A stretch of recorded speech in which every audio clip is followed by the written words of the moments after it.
I'm Donna. And I'm Kerri. And we are Paranormal Chicks. Episode 112. The world's still crazy. We're still indoors. And I just want to be served at a restaurant. You know, the only silver lining in all of this is that at least it's been beautiful outside this past couple weeks. Yeah. I mean, I know it hasn't been beautiful weather everywhere because I know some people are still getting snow.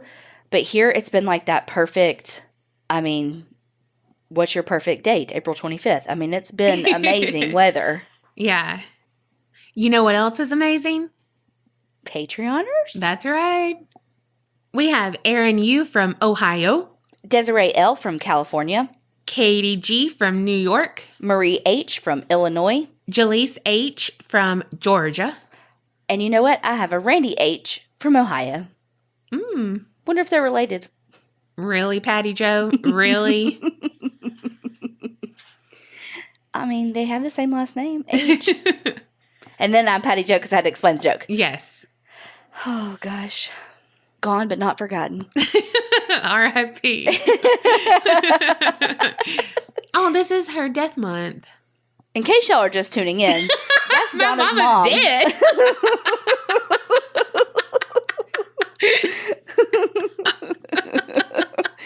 And yes, we're laughing at it to keep from crying. Oh, gosh. Some people don't understand the comedy of death. Yeah. That is how we deal with emotions. Like, we laugh. Yeah. Like, at funerals, and you know what I mean? Like, it's just like you have to. That's just how we deal with emotion. Yeah. Through life. And I feel like if you're listening to this podcast, you do too. Oh, yeah. Unless you leave us a bad review and then you don't laugh at the funeral stuff that we do. You certainly don't say fuck. No. No, when I say my fucking mom is dead, you're like, that is terrible. And then when I laugh at that, they're like, they are going to hell. They're going to what is it? They're going to H-E double hockey sticks. I said double L. Yes. Okay. Well, with all that said, if you find humor in death, no, just kidding. But really and truly, if you want the extra content that's on Patreon or you want an episode shout out like that, head on over patreon.com/theapc podcast. It's so crazy. There's like nothing to talk about because we're literally doing nothing. I know. But both still working, so it's not like we have like Netflix shows and stuff to talk about. Well, I'm sure you do because you don't need sleep. But I cleaned out my closet. Tell them why, Kerri. You know, just in case Colby wants to put a couple of things in it. Mm-hmm. Well, if we don't have anything else to talk about, I'm going to segue to my story because y'all are a great couple and I'm going to talk about a great couple. So there you go. I thought there was going to be a closet involved. Actually, there is a closet involved, so there you go. I mean, you can't write this shit. Our transitions are on point. Oh, God. Just kidding. We don't know what we're doing. No. Oh, everyone's like, yeah, we know. Oh, God. Okay, so the couple I'm talking about is Greg and Dana Newkirk, because apparently I'm just a huge fangirl for them. And I'm not ashamed of it. And I'm doing another haunted object of theirs. This one isn't as scary as the crone that I've done, but it is intriguing like the idol I did. As long as it's not another fucking doll. Nope, it's not a doll. What I'm covering has become known as the Dark Mirror. Isn't that a movie? It actually is. How do you know that? Is it called The Black Mirror? Well, Black Mirror is a TV series, but there is a Dark Mirror movie. Oh. I don't know, then lucky guess. So, picture it. In June 2015, Greg and Dana Newkirk were contacted by a woman who said that she had an object that she wanted to give them. And if you're not familiar with them, they own the Traveling Museum of the Paranormal and the Occult, among a million other endeavors that they do. And I usually shout them out all the time because, you know, synchronicity. AKA she's obsessed. I am. So the lady wanted to remain anonymous. When Greg wrote his article on their website called weekinweird.com about this object, he dubbed her as Sarah, so that's what we're going to call her too. What's their website? Weekinweird.com. Like W-E-A-K? No. W-E-E-K? inweird.com. She said that her mom is actually the one with the object, and Sarah's mom went to a psychic expo that was held annually in Columbus, Ohio. Hold the phone. Mm-hmm. I want to go. Right? I know. Well, it was there that she learned all about Black Mirror scrying. And she was super interested in it, and she even went as far as purchasing her own Black Mirror. So if you're not familiar with what scrying even is, don't feel bad, because I didn't know it either until we met Courtney from Spellcast, the podcast. Her boyfriend, Andriel, does it. And so I learned a little bit about it because I had never heard about it before then, besides like it being a word in like a fairy tale-ish movie kind of thing, you know, and it's like an old like witch does it or something, you know, and I'm like literally just heard the word. Yeah. He's how I know it too. Well, good old Wikipedia said that it's also known as seeing or peeping. So basically, it's really concentrating in something usually reflective, like certain stones, bowls of water, mirrors, crystal balls, and it's all with the goal of receiving a significant message or visions. But you can use like fire, like from a flame of a candle or an actual big fire to scry as well. And in many cultures, it's believed to have the ability to reveal the past, the present, and the future. And Courtney said that it can also be a divination tool to see into your unconscious mind and speak to spirits and other entities. So if y'all want to learn more stuff like about that, check out her podcast, Spellcast. And you might be thinking, that sounds so far-stretched, because I see it in Kerri's eyes. But think about this. That is basically what you're doing when you play Bloody Mary or Candyman. I mean, those have never worked for me. But I will say, I've also heard, though, that it could be, like, it can lead to some really dark shit. Yeah. So, like, it's like a be careful of it. Yeah. Well, I'm sure you've heard of Nostradamus, and he used scrying mirrors for all of his predictions of future events. Also, going back to Courtney, I reached out to her, obviously, about this, and she did give me some instructions if you're curious to do it yourself. You bless, cleanse, and consecrate the mirror by using 4 elements: earth, air, fire, and water. What the Captain Planet's going on, but there we go. Never mind. I was like, isn't it consecrate when you have sex when you get married? But it's consummate. Damn. And I'm the horny one. Okay. I was sitting here going, the fuck? Literally. Damn. You also cleanse it and consecrate it with blessed or holy salt water and the smoke of frankincense and sage incense. And after you cleanse it, you can use your wand or your hand, and then you kind of will your magical energy into the mirror until you feel it activate. And you can say an incantation or a mantra as you do this. It's really, I think, just to get your mind focused.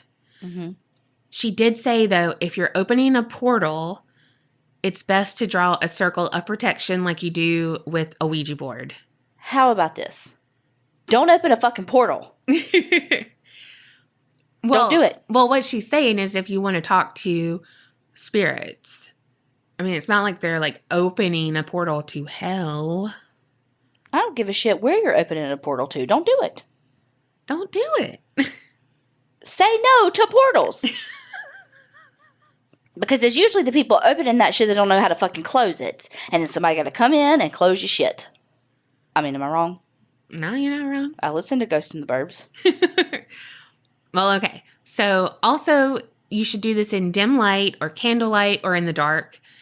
And you stare until you experience something, really. And it's usually either seeing forms or symbols. But as always, be careful, and you do so at your own risk. Yeah, we already warned y'all it could be dangerous. Yes. We are not responsible for you Definitely not. opening a portal. I'm just saying, if you want to, there's how Courtney said to do it safely. At your own risk. At your own risk. Greg said during an interview on the Bizarre States podcast, and it just stuck with me, but the two hosts were going to try the dark mirror, and he said that the best advice he could give them is to not use it as a mirror, but as a window.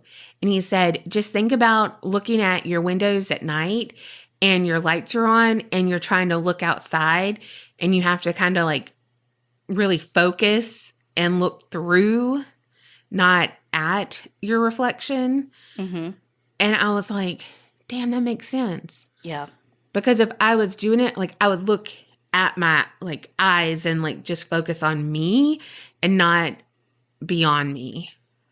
Well, I kind of thought that, not that, because I'm not smart like that, but but I thought, like, if stuff starts appearing, like, can you, like, move your eyes to it, or is it almost like a magic eye where you gotta see it without moving your eyes, or you lose it? You know what I mean? Right. I don't know.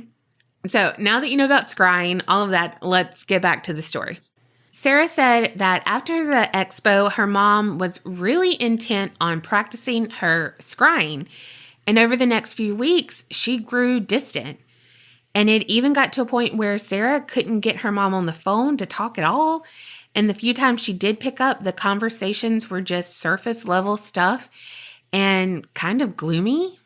And then one day, Sarah's mom finally confessed to her that she had not really been successful as of yet. And she really thought there was something wrong with the mirror. And that's why she was like consumed with it and all of that. So Sarah's like, okay, that's why she's so obsessed with it, because she's not able to do it. And, you know, you fixate on your flaws and inabilities. So she's like, okay. But then her mom just kept withdrawing from her life, from her daughter, from everything. And she was full-blown obsessed with being successful in scrying. And Sarah's mom would be very defensive when someone questioned her or would show concern over the amount of time she was devoting to this. And no one truly knew how bad it was, though. Sarah didn't know this at the time, but her mom would sit in her closet for hours upon hours, scrying with the dark mirror. And when she would come out of the closet, she would be drained and frazzled and, you know, just lethargic. That's where the closet came in when you're like, does it involve a closet? Actually, yes. Well, Sarah couldn't take it anymore, and she went over to her mom's house, and she was like, okay, let me see this damn thing. And she's like, this is the most important thing in your life. Let me see it. And she said her mom was visibly shaken up and distraught, but she opened up her closet and pulled out the mirror, but it was covered in a black veil. And so Sarah questioned her mom, like, what the fuck kind of presentation is this? Why is it wrapped up? And why do you have it locked away? Like, you're obsessed with it. You would think she would have it on, like, the fucking bedside table. Yeah. So when Sarah questioned why, her mom finally just broke down in tears, and all she could muster out was one word: evil. So Sarah did not unwrap the mirror or anything. She just put it in a box and took it home with her. It was shortly after this whole exchange when Sarah reached out and told the Newkirks about the mirror. She said that she really thought her mom had made some of it up, not in a malicious way, but, you know, like you get invested and it consumes you and it's never good. It can drive anyone mad. So she basically thought her mom was taking her new hobby way too seriously. However, even though she was very skeptical of the mirror and all of the quote-unquote evil her mom was clearly afraid of, Sarah said she just couldn't shake the uneasy feeling about the mirror. She wanted to donate the mirror to the museum, but with 2 conditions. One, I already mentioned, she wanted anonymity, and also she wanted regular updates. So I really don't believe she was very skeptical at all, honestly. Like, if she wanted updates, she really thought something would happen. You know what I mean? Well, here's my thing with the scrying. I feel like if you stare into anything for a period of time, you're going to start seeing stuff. Yeah. I mean, there's a name for it because it does do that. Your mind does do that. But is it your mind doing it, or is your mind actually seeing things that you couldn't see? You know, it's like, yeah. Which really and truly, which is it? Is it a hallucination, or is it really your dead grandma coming to see you? Who knows? Who knows? Well, the Newkirks obviously agreed and added the object to their collection, and they welcomed the mirror in their house, and it sat on their mantle, but they still had the black veil over it, and it was like handkerchief material. The very first show that the mirror went to is where it got its name. It was late in June, and Greg said that within minutes of them unpacking their stuff, people were already curious what's underneath the black veil.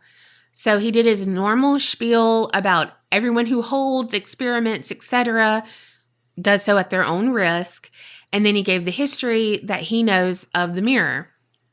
Well, it didn't take long before one woman grabbed the mirror up and eagerly unveiled it. And she gazed for about 30 seconds before she placed the mirror back down on the table, frame face down, with a horrified look on her face. Of course, Greg asked her what she saw, and she said that, quote, "I saw my own decomposing corpse looking back at me.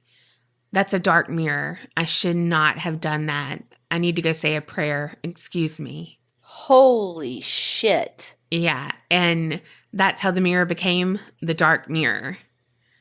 Holy shit. Yeah. She wasn't the only one who gazed into the mirror.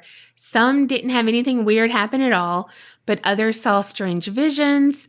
Some saw faces that would warp the longer they looked, and others had an overall sense of dread, like just being around it, holding it, everything. The next show was only a month away, and it was at the Pennhurst Asylum. And the Pennhurst Paranormal Association are the caretakers of the property. And there was this one woman who claimed that she was the skeptic of the group. And so she wasn't scared to look into the mirror. But she said that as she gazed into the mirror, she watched her reflection whisper something to her.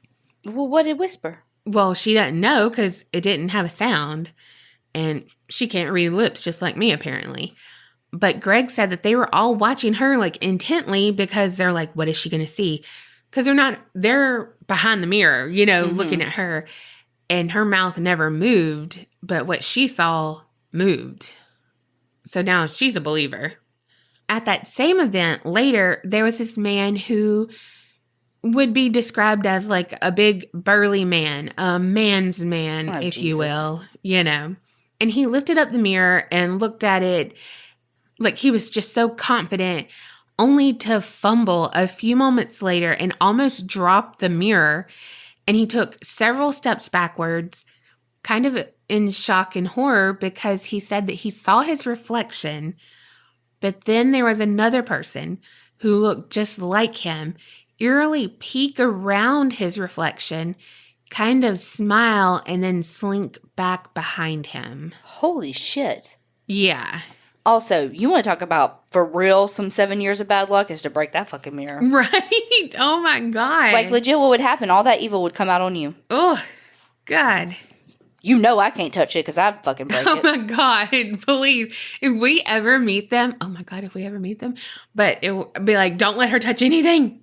I wouldn't even walk near anything because I would trip and bonk into something. Be like, don't. Be like, why is your friend in bubble wrap? Hold on. Listen to an episode. You'll find out. During that same interview on the Bizarre States podcast, Greg and Dana recounted one woman who claimed nothing ever really worked for her and she never got to experience anything before. So Greg told her to try the Black Mirror after signing a waiver, of course. And so she did. Soon, she broke down in tears and ran from the room. So a little bit later, like half an hour later, she returned and explained what happened. She said that a couple of years ago, she had had cataract surgery, and the doctor said that there was a good chance that they would return and that would cause her to go blind. When she looked in the mirror, she watched the cataracts grow back over her eyes, and for like 5 seconds, she was blind. And so that freaked her out. But like before, not all instances were like this at that show. Sometimes they would get headaches as they gazed into the mirror. Some would feel like an electric shock when they held it.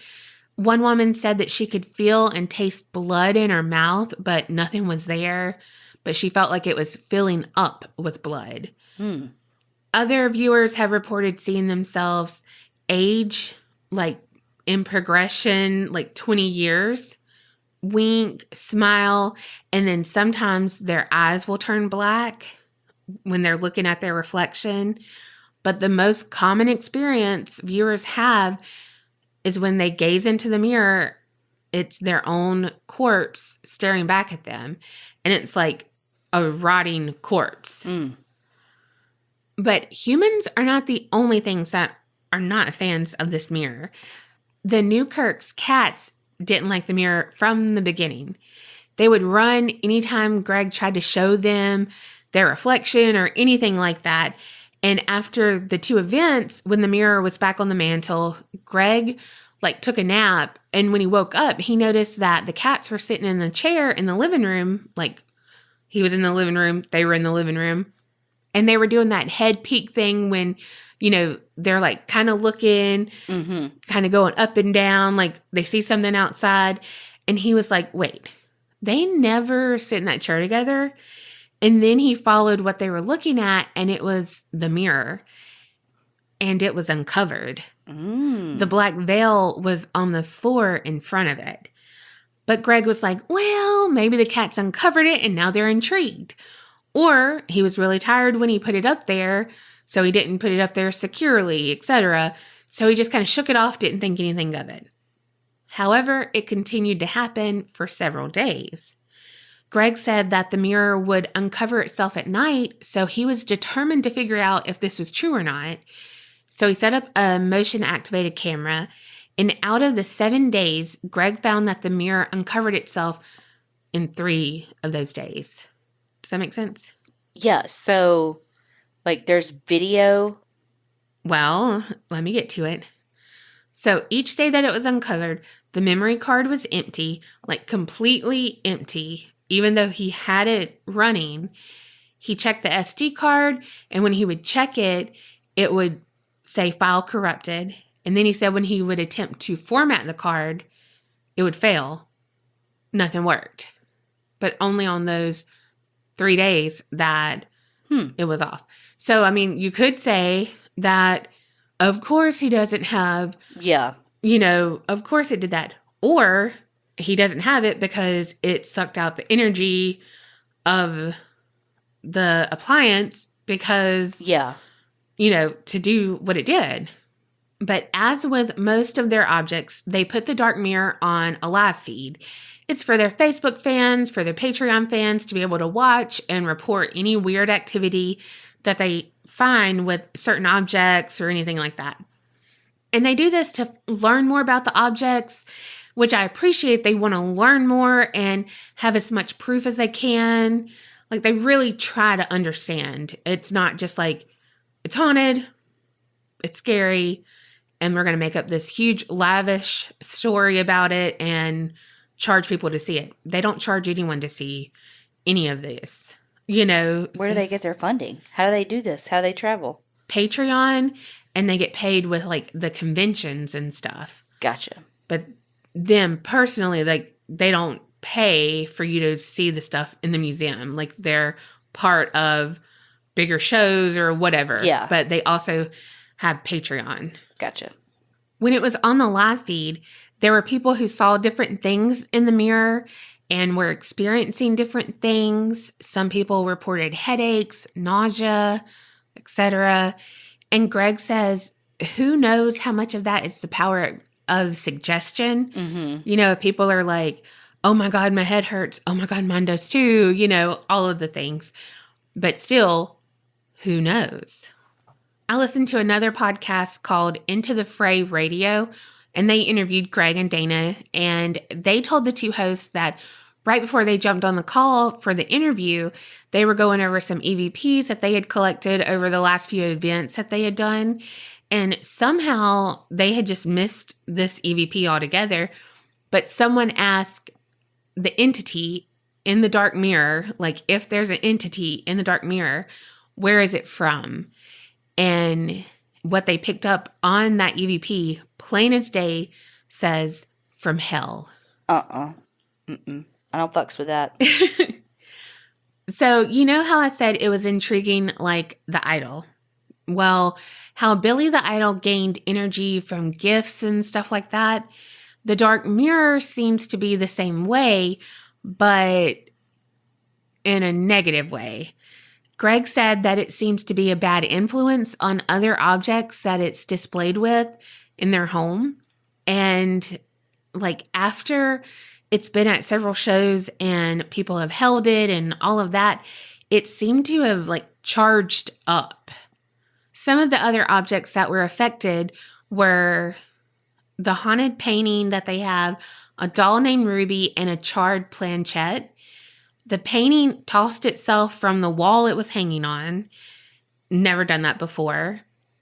The doll they call Ruby just disappeared and they cannot find her. Oh my God. Mm-hmm. And the planchette, they have heard it sliding around in its glass display case at night sometimes, only after a few shows, and they put the dark mirror back up by these objects. Wow. And that planchette has its own, it's like a whole other story. Like, I mean, all of their stuff does. Yeah. But it's like that one, I heard that too on this interview and I was like, whew, do I want to do that story? No, I'm going to do this story. You know? Like, yeah. Oh my gosh. To be safe and respectful of their other objects, they wrapped the mirror in a sheet, draped a rosary over it, and locked it in a chest. Everything seemed to go back to normal, or their own kind of normal. Greg and Dana have not really looked into the dark mirror themselves. Greg said that he feels the mirror wants him to look into it. Before they locked the mirror up, when it was on the mantle and stuff, he said that he would be sitting in the living room and just feel kind of in a trance and like be drawn to it and like look over there all the time and stuff. And he's like, I'm not giving it what it wants then, you know, and like, no, I'm not going to do it. And then also he's so scared that if he looks into it and nothing happens, like it doesn't make him feel like it's nothing. It's just like he doesn't have that story. So when he's presenting it to everyone and they're like, okay, well, what's your story? And it's like, well, I looked in it and nothing happened. Yeah. You know what I mean? So he's like, I'm so scared of that too. But then also, what if something does happen? Yeah. Yeah. And Dana said that she won't look at it because she has a rule that she draws a line. Since it lives in the house with them, she doesn't want to cross that line and look into it. She has to have boundaries where she doesn't interact in that way and like kind of give it power. So she has to keep those separate. And so she doesn't want to do that, which makes sense. Oh, absolutely. Because then it's got you. Mm-hmm. Also, Greg and Dana said that because of some of the experiences that have happened, they really think that the mirror is like a fear reflector of sorts. Kind of like with the lady with the cataracts. Mm-hmm. People see their rotting corpse. They probably have a really big fear of death. And because of this, Dana and Greg don't necessarily believe that the mirror is haunted, but instead it feeds on the human interaction and fear. So think about Sarah's mom. It drained her over those several weeks because she was obsessed with it. And the only reason it's not draining anyone else, it's because there's several people looking into the mirror and charging it. And it doesn't have to lock onto one person in particular now. And if you want to think about mirrors in general, when dealing with the supernatural, they hold a lot of weight. They can be portals, they can trap souls, everything. So it does seem that they would be charged by interaction. Yeah. So my question to you and the fellow creepsters, would you look into the dark mirror? And if so, what do you think you'd see? No, absolutely not. I wouldn't look. If it is feeding off your fear, well, then I don't want to see what I already know I'm afraid of. What are you afraid of? Like, what's your biggest fear? Being old and alone. Are you still afraid of that? Yeah. Okay. I don't know, though. There's so many different things. Like, it could be, you know what I mean? Mm-hmm. But I don't know. I just don't, I don't want something to have power over me like that. Well, it's like, I don't want to see the future or whatever, like if I am lonely or whatever, because then I don't want that to dictate how I live my life. Mm-hmm. Like, well, I don't want to be lonely, so I'm going to just like lock onto some fuckboy who... But no, not even like relationship-wise. I mean, just like... I mean, you could have the most amazing relationship and then pass away before you. You know what I mean? Oh, for sure. Everybody around you pass away and you're left alone. Like, it's not... For sure. It's not necessarily about that, you know? Mm-hmm. I don't know what my biggest fear is, because my biggest fear for my whole life was my mom dying. Yeah. And then she did, and I'm still alive. So I fucking faced my biggest fear. Now what, motherfuckers? No, just kidding. I have so many different fears. Don't come at me. Don't say that, yeah. Don't come at me, Jigsaw. I don't want to play a game. Universe, I mean. I don't want to play a game.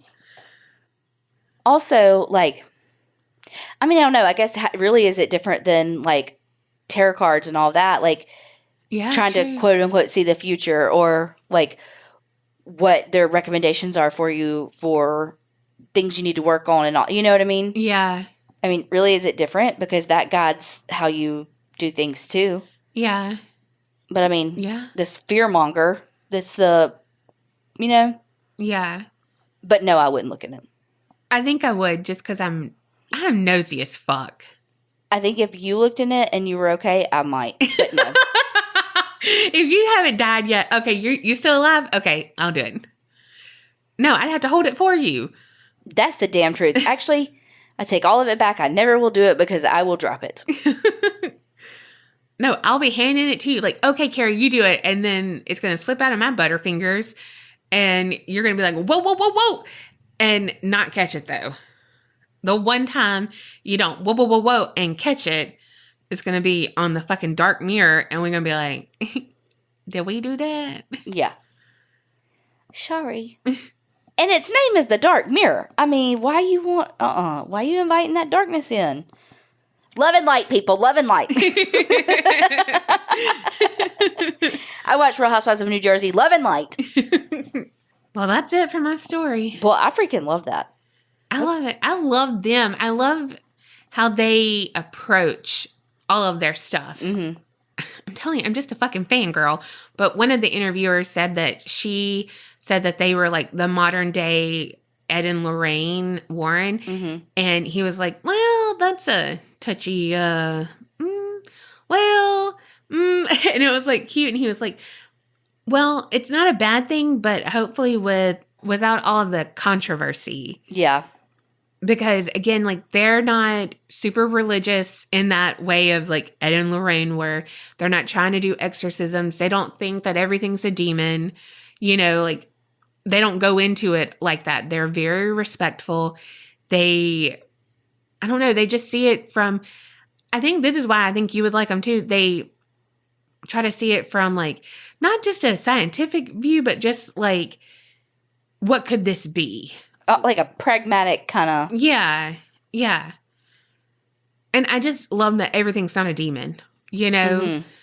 And so that is refreshing. Yeah.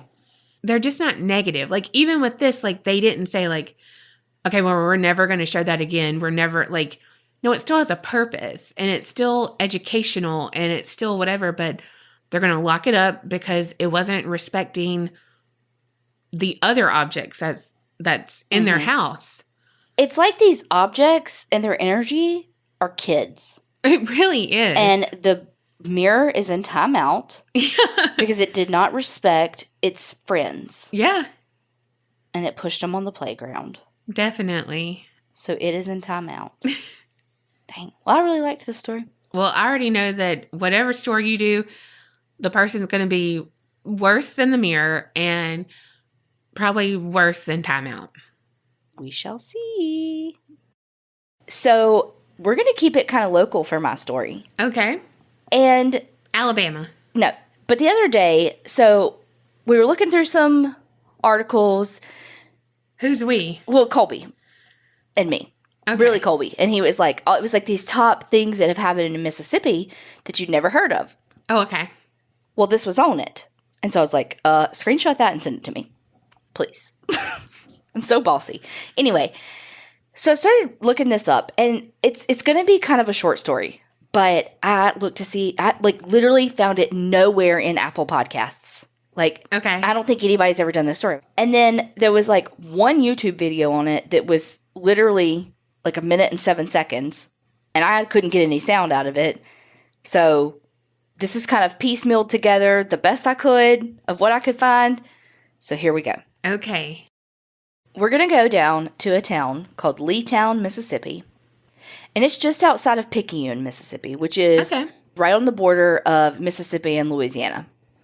It's 1981, and it's Thanksgiving Day.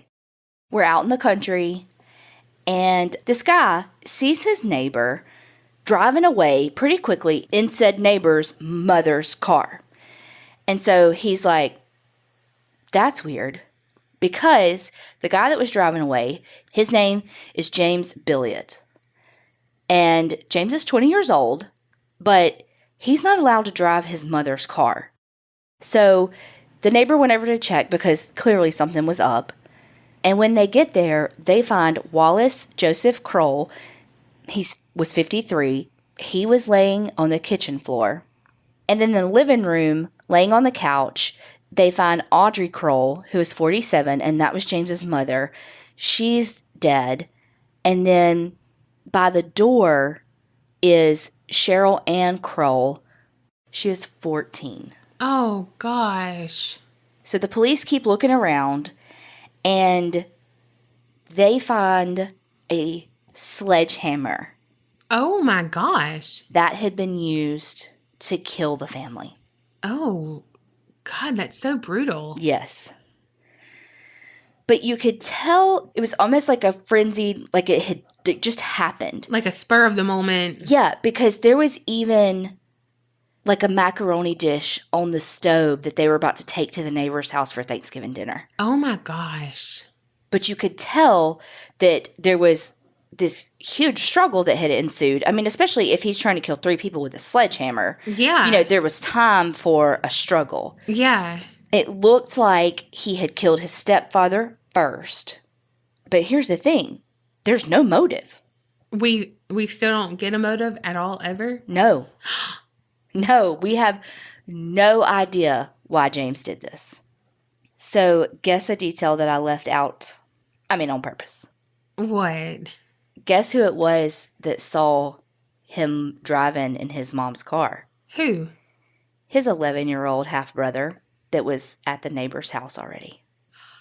Oh, my gosh. So he survived only... because he wasn't at the house. Oh, my gosh. He was 11 years old. Wow. Mm-hmm. Luckily, though, it was the neighbors. He saw it and he said, hey, James is driving mom's car. He's not supposed to. So he was going fast kind of thing, Yeah. And they went over and found the bodies. Thank God. Could you imagine? Gosh, no.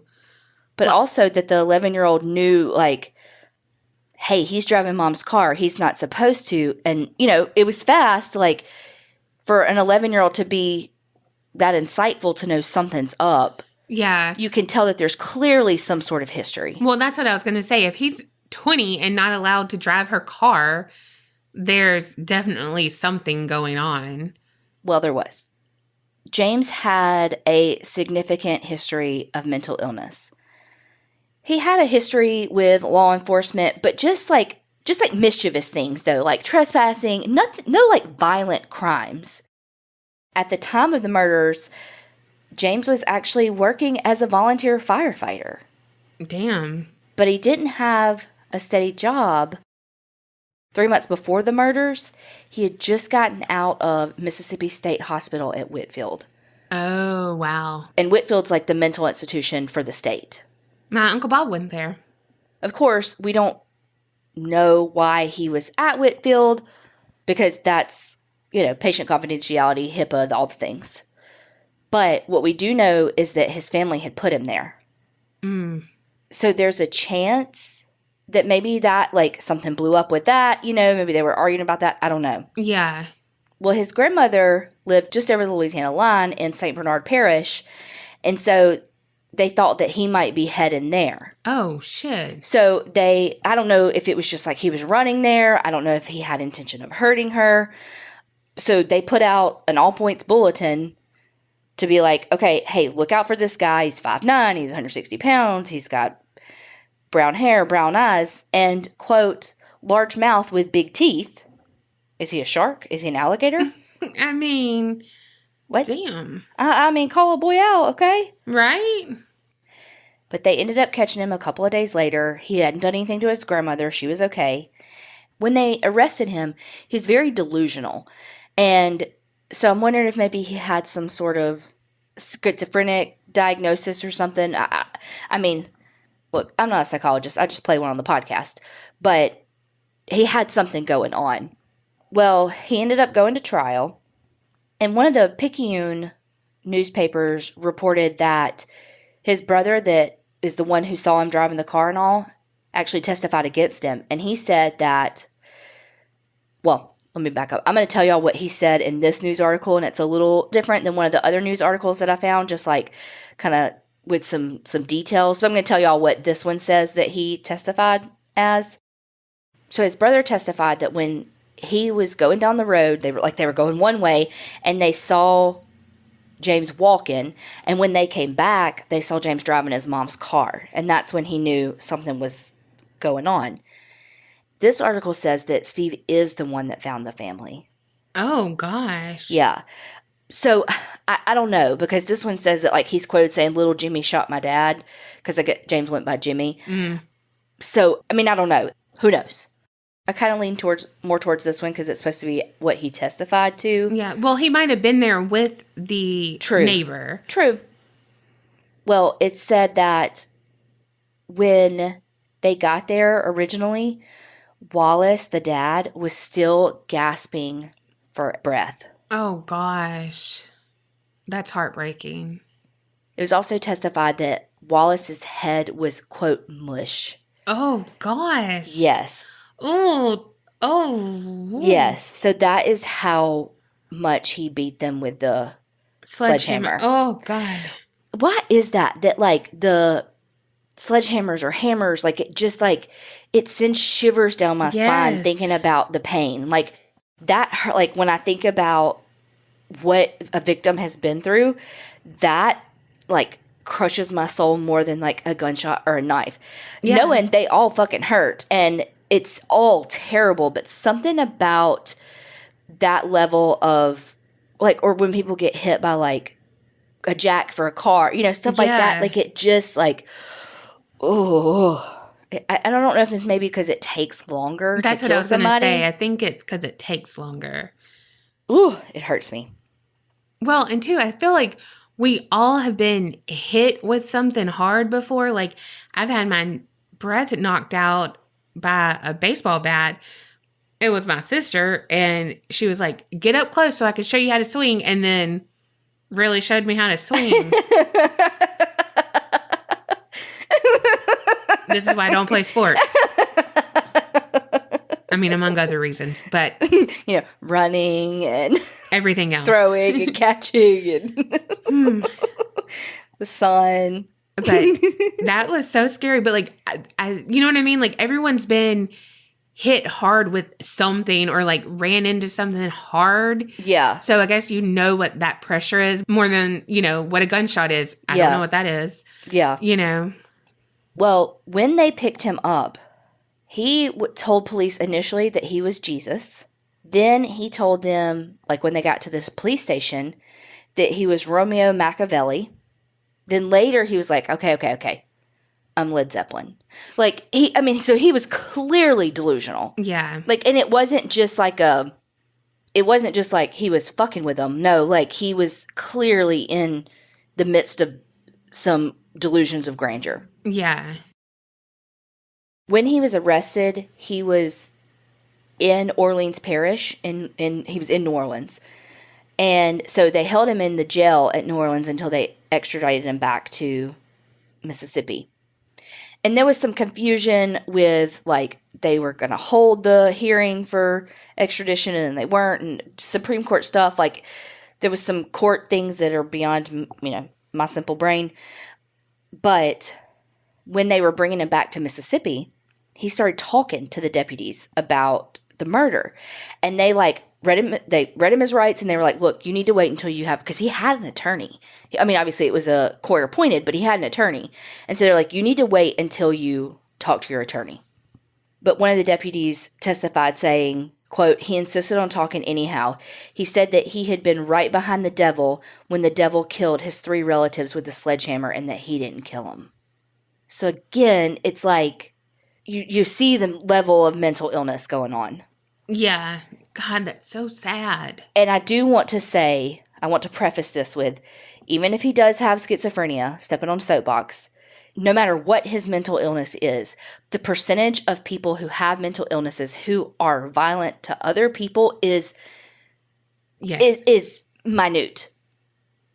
It's like people who have hallucinations and delusions associated with disorders like schizophrenia are way more violent towards themselves than other people. And so I just want to be very clear about that I am not by any means saying that he killed his family because of a mental illness. I am not saying that at all. So 2 psychiatrists evaluated him and said that he was fit to stand trial. When they were deciding his competency for the trial, they were looking at his psychological state, but also his cognitive level, and he had an IQ of 90, which is within the normal range. He even did this test called the Georgia Court Test to see, like, his competency, and it put him at normal range. And it was saying that, like, multiple, I guess they kind of convened the psychiatrist and forensic psychiatrist at Whitfield and said, like, no, he's competent to stand trial. And their main reason for saying, like, he was sane, quote unquote, at the time of the murders was because of his actions after it. Like, he took a gun from the house. He went on the run, all of that versus whatever else someone they deemed as insane would do. I wonder if he had stopped taking his medicine or something. I don't know. And I don't know if, even if he's taken his medicine, could he have an episode? Yeah, I couldn't think of a word. Exactly. I don't know. But it was even said during the trial, like, that he thought his family worshiped the devil and that they had to die to, like, release the curse of the devil. But that to me is inconsistent with him saying that he was behind, like, he watched the devil kill him, because why would the devil, you know what I mean? Yeah. But, I'm trying to put logic to an illogical thing, So, all in all, the jury found him guilty, and he was sentenced to death. Oh, wow. But that's not where the story ends. Oh, shit. So, for this next part, I dug and dug and dug and dug and dug. And I'm going to tell you, you're going to be mad at me because I don't really have an answer for what happened next. But in 2009, a federal judge found him insane and vacated his death sentence. And he said that the state had 60 days to either admit him to Whitfield or release him. Wow. He'd been on death row for like 27 years when this federal judge ordered this. Well, the Mississippi Attorney General filed a motion being like, no, Whitfield isn't equipped to handle him because he's like a higher security risk, blah, blah, blah. Yeah. And then they came back and they were like, oh, wait, sorry. That was just a miscommunication. Because Whitfield was like, yeah, we are. You know, like, what are you talking about? We're this state mental hospital, like, he's who we get, you know? Yeah. And so they came back and they're like, oh, but that's not what we meant. But like, he should stay in jail kind of thing. And that is literally, that was 2010 was the last article I found. And none of it said what the decision was. Oh my gosh. So I looked him up. I did like Mississippi inmate lookup. And I did find him. And it said that he's, like, his location had him at the Mississippi State Penitentiary, which is Parchman. There's 3 different, like, state prisons in Mississippi. And Parchman's kind of the main one.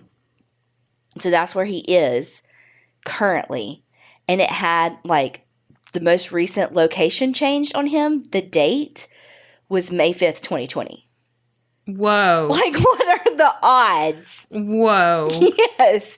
And so I think that that's the most recent up to date. From everything I can find, he's still in Parchman in Mississippi in jail, just he's not on death row anymore. Wow. So really his location didn't change because that's where he was on death row. Yeah. Yeah. And like when you look at his new, he looks very like Manson-esque. And so that's it. That's the story of this random family story. annihilator. Yes, this random story I found that was like the smallest amount of research that I possibly can find. And so I know this is a very short story for a true crime story, but I was just like, with a sledgehammer? Wait, they wanted to release him? Like, not just like, this judge said fucking let him out into the wild? Right? Like, the hell? What? That should not ever be an option. He killed 3 people. His family, his own family. I just want to know what was the catalyst. Like, what about that day? I mean, it was Thanksgiving Day. Clearly, it had been a relatively normal morning because they had their little casserole dish they were about to take to the neighbors. Like, what about that morning was like, this is it. This is the time, you know? Yeah. I mean, because you can't say, like, I truly don't believe he was planning it. Like, he probably really was in a delusional state. Mm-hmm. Maybe he really did think that they were cursed or whatever. But what about that day? Like, why that day? I just wish there was more information. Yeah. I just wish we had more information, too, about his past mental health history. Yeah. And what made him violent, because it's so uncommon. Yeah. This was a heavy story for me. Yeah, it is. You know, it's around that time that, I mean, it's hard on people. I thought that too. It's the holidays. It's the beginning of the holidays. So it could have been that he was in a delusional state and, you know, she's like, oh my God, just get it together. We're going over there, you know, and he just couldn't. And it just, you know, like all came together. Whew. I don't know. I freaking loved your story this week. Thank you. Sorry, that was like a random, like, weird transition. Just like, oh, I loved your story. But I needed some happiness after my story. Yes. Well, yours was definitely heavy. But, like, I feel like a weird heavy, like a different heavy. Yeah. I don't know. I hope y'all liked them. Again, I know it was kind of a short episode. And yeah, but yours tied in well with May being Mental Health Awareness Month. And I didn't even plan that. Imagine that. Well, y'all know we always want to know what y'all think about the stories. Like Donna said, May is Mental Health Awareness Month. Please, as we always say, be taking care of yourself. Obviously, both physically and mentally. It's such trying times right now. I mean, look, I called my mama this morning and I lost my shit talking to her and was just crying for no damn reason. So it is a really hard time right now. And it all adds up when you've got financial stress and job stress and you can't go anywhere and it's so hard. So thank you for all of those who are still working at places, especially places that aren't getting the love, like truck drivers and people working in the food industry, people working at grocery stores and Walmart and all that. Like, y'all are keeping us afloat, and we appreciate it so much. Yes. So fucking much. So please continue to take care of yourself. Reach out to friends. Do all the FaceTime, Zoom, Google Hangouts, whatever it is you can do. Please do that. Reach out to people. Stay connected. Know you're loved.